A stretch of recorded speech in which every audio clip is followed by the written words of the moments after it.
नमस्कार, आप देख रहे हैं प्रभा साक्षी का साप्ताहिक कार्यक्रम चाय पर समीक्षा। हमारे साथ स्टूडियो में मौजूद है प्रभा साक्षी के संपादक नीरज कुमार दुबे जी, जो आज चर्चा करेंगे खरगोन हिंसा पर। जैसा कि आप सबको पता है कि रामनवमी के जुलूस के दिन खरगोन में हिंसा हुई, जिसके बाद प्रशासन ने सख्त कार्रवाई की और बुलडोजर चलाया। सर, आपको नहीं लगता है कि यूपी में बुलडोजर फेमस हो गया, उसके बाद अब मध्य प्रदेश में भी बुलडोजर पहुंच चुका है, क्योंकि आगामी दिनों में चुनाव होने वाले हैं? जी बिल्कुल। और क्योंकि बुलडोजर अब चुनावी विजय का प्रतीक बन चुका है, तो इसलिए अब जहाँ जहाँ चुनाव होंगे वहाँ पर हम बुलडोजर को देख सकते हैं। जैसे गुजरात में इसी साल चुनाव होने हैं, वहाँ भी बुलडोजर पहुँच गया है। आपने मध्य प्रदेश की बात करी, मध्य प्रदेश में अगले साल नवंबर दिसंबर में चुनाव है, तो वहाँ भी बुलडोजर चल रहा है, तेज़ी के साथ चल रहा है। जैसे बाबा का बुलडोजर था, वैसे मामा का बुलडोजर के रूप में प्रसिद्ध हो रहा है। तो लेकिन इस बुलडोजर की कार्यवाही पर जिस तरीके से हम देख रहे हैं कि राजनीतिक रूप से हंगामा भी हो रहा है, मुझे लगता है कि वो हंगामा नहीं होना चाहिए।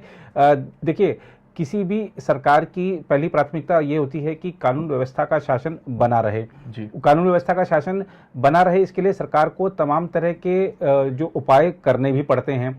और अगर किसी व्यक्ति ने कानून को अपने हाथ में ले लिया है और वो बात को समझने से नहीं समझता है, और अगर वो किसी टूल किट का हिस्सा है, तो फिर सरकार का दायित्व तो हो जाता है कि उसको एक तो सबक सिखाए, दूसरा जो समुदाय शांति के साथ रहना चाहता है उसके मन में ये भावना, ये विश्वास जगाए कि सरकार कार्रवाई कर रही है, आप सुरक्षित हैं, जो दंगाई हैं वो बख्शे नहीं जाएंगे। तो मुझे लगता है कि जिस तरह से मध्य प्रदेश में कार्रवाई हुई है, उसको लेकर जो लोग सवाल उठा रहे हैं अपनी जगह वो सही हो सकते हैं, क्योंकि किसी का अगर मकान टूटता है तो उसके लिए एक वो बड़ा दुर्भाग्यपूर्ण स्थिति होती है उस जिसका परिवार का मकान गया है। लेकिन समाज में एक संदेश देना भी बहुत जरूरी है कि दंगाई जो हैं, जो शांति व्यवस्था बिगाड़ने का काम करते हैं, सुनियोजित साजिश अगर कोई बनती है उसका हिस्सा बनते हैं, तो उन पर कार्रवाई की जाएगी। इस पर मतभेद हो सकते हैं कि क्या घर गिरा देना सही है या गलत, ये एक अलग विषय हो सकता है। आपने तमाम बातें समझाई। मेरा सवाल आपसे ये है कि अम्बेडकर जयंती के दिन शिवराज सिंह चौहान एक जनसभा को संबोधित कर रहे थे। उस समय उन्होंने एक बात कही थी, वो ये थी कि जिनके घर जला दिए गए हैं उनकी घर मामा बनवाएगा, क्योंकि मामा अभी प्रदेश का मुख्यमंत्री और सभी का मुख्यमंत्री है। वो ना सिर्फ एक वर्ग का है कि हिंदुओं का है, ना सिर्फ मुसलमानों को, सभी का मुख्यमंत्री। इसके साथ उन्होंने शिवराज सिंह चौहान ने दिग्विजय सिंह पर एक कड़ा हमला किया था। उन्होंने सीधा आरोप लगाया कि दिग्गी राजा, आप जिन लोगों को बचाने की कोशिश कर रहे हैं उन लोगों के खिलाफ सख्त कार्रवाई होगी। और आपने पिछले दिनों दिग्विजय सिंह का एक ट्वीट भी देखा था, इस पर आपकी क्या प्रतिक्रिया है? देखिए, एक तो हमारी बड़ी एक विडंबना है हमारे देश में कि ना, हमारे जो नेता हैं वो जबकि वो जिम्मेदारी पूर्ण जो पद हैं वो निभा चुके हैं, उस पर रह चुके हैं, विशाल राजनीतिक अनुभव है, उसके बावजूद छोटी छोटी गलतियां कर जाते हैं वो, जबकि ये जानते हैं कि उनकी एक छोटी सी बयानबाजी, उनकी एक छोटी सी गलती चिंगारी को हवा दे सकती है वो, लेकिन उसके बावजूद वो गलती कर जाते हैं या जानबूझकर करते हैं, ये अलग विषय हो सकता है। लेकिन आप देखिए कि दिग्विजय सिंह खासतौर पर ऐसे ट्वीट कर देते हैं, ऐसे फोटो, पहली बार नहीं है कि उन्होंने कहीं दूसरी जगह का फोटो ट्वीट कर दिया हो उस प्रदेश का बता के, तो उन्होंने ट्वीट कर दिया, उसके बाद जब विवाद हुआ तो उसको डिलीट कर दिया।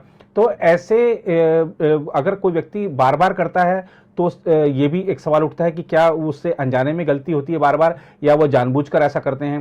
तो जब कोई ऐसा, खासतौर पे जब मामला सांप्रदायिक रंग ले रहा हो, तब आपकी जिम्मेदारी बन जाती है कि आप एक एक कदम, एक एक आपका जो वाक्य है वो सोच समझकर बोला गया हो, एक एक कदम आपका सोच समझकर उठाया गया हो, वरना हालात बिगड़ सकते हैं। और हालात बिगड़ने में देर नहीं लगती है, और उस जरा से क्षण में कितना नुकसान हो जाता है ये हम कई बार देख चुके हैं। हमारे देश में कई राज्यों में इस तरीके के दंगे हुए हैं पूर्व में भी, और उससे जो नुकसान होता है वो सबको नुकसान होता है, किसी एक वर्ग का नहीं होता है। और उस नुकसान की भरपाई, ठीक है, जान माल की सरकार का, अगर माल संपत्ति का नुकसान होगा तो उसको सरकार कर देगी, लेकिन जान की भरपाई कैसे होगी, ये एक बड़ा सवाल होता है।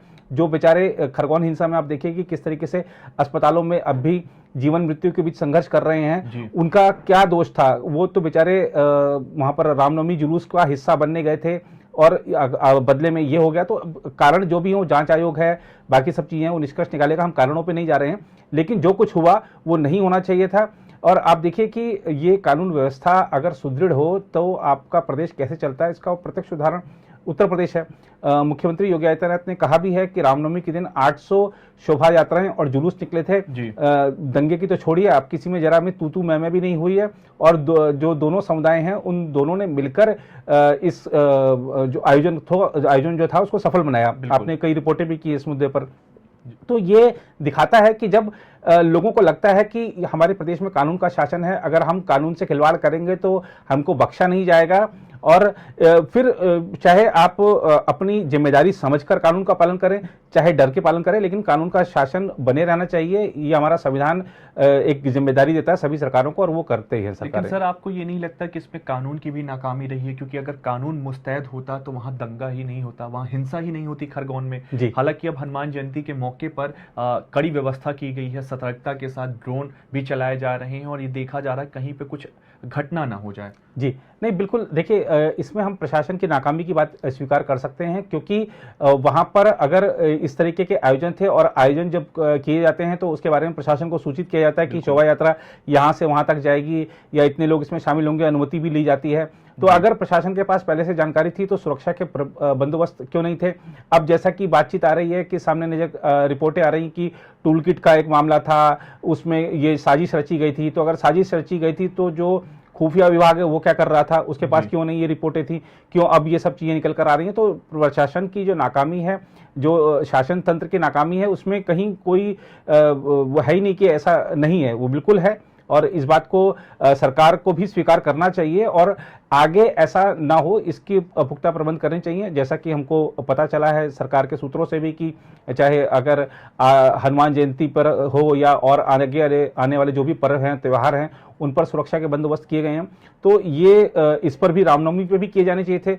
और खासतौर पर जब इस तरीके का अंदेशा कुछ था पहले से, अगर आपके पास रिपोर्ट थी, उसके बावजूद आपने कदम नहीं उठाए, तो ये फिर एक विफलता भी है सरकार की। बिल्कुल।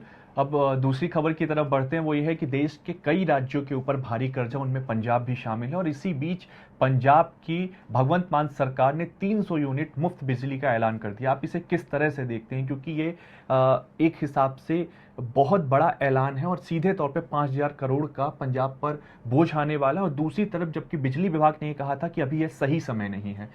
बिल्कुल। देखिए पंजाब का जो खजाना है वो खाली है, और ऐसा सिर्फ पंजाब का नहीं, कई राज्यों का खजाना खाली है। कर्ज के बोझ के तले दबे हुए हैं कई राज्य। उसके बावजूद अगर वो फ्री में चीज़ें बांट रहे हैं, और ऐसी चीज़ें जो कि जो राज्य का खजाना होता है उसके लिए काफ़ी महत्वपूर्ण हैं, खासतौर पे वहाँ पे लोगों की जो भी बुनियादी सुविधाएं उनको मुहैया कराने हैं, या और जो सरकारी योजनाएं हैं, जन कल्याणकारी योजनाएं हैं, उनको मूर्त रूप देना हो, उसके लिए पैसे की जरूरत होती है। तो अगर जब खजाना खाली है, आपके ऊपर वैसे ही कर्ज का बोझ है, ऊपर से आप बहुत सारी फ्री की चीजें ले आएंगे, तो ये आपकी जो वित्तीय व्यवस्था है राज्य की, उसको चरमरा जाएगी बिल्कुल वो। और पंजाब की सरकार ने, हालांकि वो अपना चुनावी वादा उनको पूरा करना ही था, उन्होंने कर दिया है। आपने जैसा कहा कि बिजली विभाग की आपत्ति थी, वो आपत्ति होगी ही होगी, क्योंकि उनको आगे बिजली खरीदनी पड़ती है। वो खरीद कर मुफ्त में देंगे तो उनका काम कैसे चलेगा, वो कब तक सरवाइव कर पाएंगे? तो ये एक बड़ी समस्या है। लेकिन जीत उस मुद्दे पर मिल रही है, तो ये पार्टियां भी क्या करें। अब आप देखिए कि हिमाचल में आम आदमी पार्टी ने जैसे ही अपनी राजनीतिक शुरुआत करनी अभी शुरू ही की है, तो वैसे ही हिमाचल के मुख्यमंत्री ने ऐलान कर दिया कि 125 या 150 यूनिट महीने में फ्री मिलेगी बिजली। तो ये जो राजनीति है, हम दूसरे को तो सलाह देते हैं कि भैया फ्री की राजनीति मत करो, लेकिन हम खुद भी तो वही कर रहे हैं। बीजेपी आम आदमी पार्टी को यही कहते हैं ना कि आप फ्री में मत करिए, लेकिन बीजेपी ने हिमाचल में खुद भी कर दिया ये। तो ये दिखाता है कि हम जो सिर्फ चुनाव जीतना हमारे लिए एक बड़ी जिम्मेदारी है, वो राज्य की आर्थिक व्यवस्था को, उसको सुधारना हमारी शायद प्राथमिकता नहीं रही है। और अगर ऐसे ही चलता रहा तो एक दिन बहुत मुश्किल संकट में फंस जाएंगे ये सभी राज्य। और हम देख ही रहे हैं हमारे पड़ोस में कैसे, श्रीलंका में क्या हाल है, हम देख रहे हैं कि नेपाल में भी वित्तीय संकट खड़ा हो गया है। तो हम आखिर कब तक फ्री चीजें खिलाएंगे लोगों को, और हम उनको एक तरह से फ्री की आदत लगा देंगे, तो जो हमारी जो नई पीढ़ी है उसको हर चीज फ्री में चाहिए होगी। हम जिस दिन उसको काम करने के लिए बोल देंगे वो नाराज हो जाएगा हमसे, हमको वोट नहीं देगा। और ये एक बड़ी समस्या। हम क्या एक आलसी और फ्री की चीज़ों पर पलने वाली एक पीढ़ी तैयार कर रहे हैं क्या? ये हमारे जनप्रतिनिधियों को सोचना चाहिए। ये एक बड़ा विषय है और खासतौर पर हम देखें तो ये फ्री की चीज़ें देकर हम हमारे मध्य वर्ग जो है उस पर सबसे ज़्यादा बोझ डाल देते हैं हम। आप अनुराग जी, आप अगर आज अपना जो कर है वो नहीं अदा करें समय पर, आपको नोटिस आ जाएगा, आपसे वो पैसा लिया जाएगा और ब्याज समेत लिया जाएगा और उस पैसे को ये जो राजनीतिक पार्टियां वो फ्री में बांटने में लगा देती हैं। वो देश हित में लगे, देश के बुनियादी ढांचे के विकास में लगे, देश की रक्षा जरूरतों में लगे, तब तो हमको भी अच्छा लगेगा कि हमारा एक योगदान है। लेकिन अगर हमारे पैसे को उठाकर आप फ्री में दे देंगे किसी को, तो वो एक आपने जो अपनी खून पसीने की मेहनत की जो कमाई की वो आपके देश सेवा में नहीं लगी, वो उस पार्टी के एक अपनी योजना को पूरा करने में लग गई। तो ये जो है मध्यम वर्ग जो हमारा है, जो हमारे कर का जो ढांचा है हमारा, जो कर अदायगी में सबसे अव्वल रहता है, उसके साथ एक नाइंसाफी है। उसके पैसे का हम कह सकते हैं कि उसके पैसे से खिलवाड़ हो रहा है। तो ये बंद करना चाहिए, अदालतों में कोई मुद्दा देखना चाहिए। अब जैसे मैं आपको बताऊं कि अभी किसी व्यक्ति ने, खासतौर पे एक व्यक्ति हैं अश्विनी उपाध्याय जी, उन्होंने एक याचिका दायर की थी सुप्रीम कोर्ट में कि जो राजनीतिक पार्टियां हैं वो मुफ्त के जो वादे करती हैं उस पर रोक लगे। चुनाव आयोग को पूछा था उच्चतम न्यायालय ने कि आपका अपनी क्या प्रतिक्रिया है, लेकिन उच्चतम न्यायालय को चुनाव आयोग ने बताया कि हमारी इसमें भूमिका नहीं है कि हम पार्टियों को निर्देश दे सकें कि आप इस तरह के वादे मत करिए।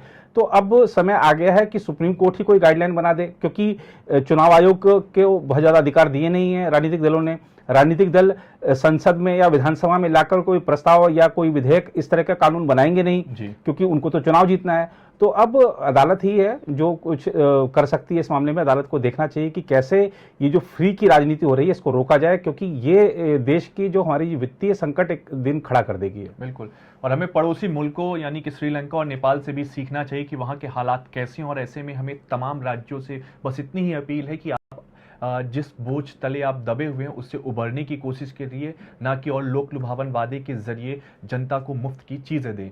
आज के लिए बस इतना ही। अगले सप्ताह फिर आपसे होगी मुलाकात। तब तक मुझे यानी अनुराग गुप्ता और प्रभा साक्षी के संपादक नीरज कुमार दुबे जी को दीजिए इजाजत। नमस्कार।